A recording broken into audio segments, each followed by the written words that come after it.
Hi friends, இன்னைக்கு வீடியோவில் என்ன பார்க்க போகிறோன்னா ஸ்வீட் தான் பார்க்க போகிறோம். அது என்ன ஸ்வீட்னா கேசரி செய்ய போகிறோம். வாங்க இது எப்படி செய்யலான்னு பார்க்கலாம்.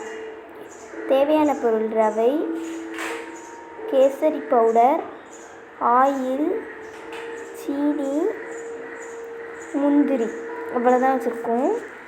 ஃபஸ்ட்டு அடுப்பை பற்ற வச்சுக்கலாம்.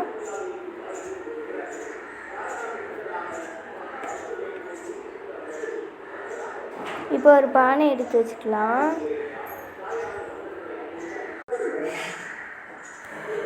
இப்போ ரவையை எடுத்து போட்டுக்கலாம். நல்லா கிண்டி விடணும், கருகிராமல். அடுத்து ரவையை ஒரு பாத்திரத்துக்கு மாற்றிட்டு இப்போ ஒரு பொரிக்காஞ்சட்டி எடுத்து வச்சு அதில் எண்ணெய் ஊற்றி முந்திரி பருப்பை போட்டு நல்லா கிண்டிக்கலாம். நல்லா கருக விடாமல் கிண்டிட்டு அதையும் ஒரு பாத்திரத்தில் எடுத்து மாற்றி வச்சுக்கலாம். இன்னொரு பாத்திரம் எடுத்து வச்சுக்கலாம். இப்போ அதில் கொஞ்சம் எண்ணெய் ஊற்றி அது கூட தண்ணியையும் ஊற்றிக்கலாம். கவனமாக ஊற்றணும். கொஞ்சம் எண்ணெய் ஊற்றியாச்சு. இப்போ அந்த தண்ணி கொதித்த உடனே அது கூட வறுத்து வச்ச ரவையை தட்டிக்கணும்.